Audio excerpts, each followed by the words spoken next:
አሁን ማምሻውን የተሰማ መረጃ በቲክቶክ ክሬቲቭ አዋርድ ላይ ዘንድሮ አሸናፊ የሆነው አዶናይና ጃኒ የሚባሉት ሁለቱ በፌዴራል ፖሊስ ቁጥጥር ስር መዋላቸው ተሰምቷል።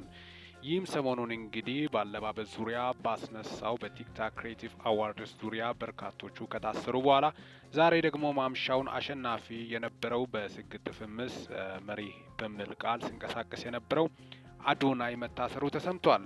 ነቢይ እዩ ጩፋን በማግኘትም ስግጥ ፍምስን በማስመልከት እዩ ጩፋ ኮንፊርም አድርጎለት ነበር ዳግም እዩ ጩፋን በማግኘቱ።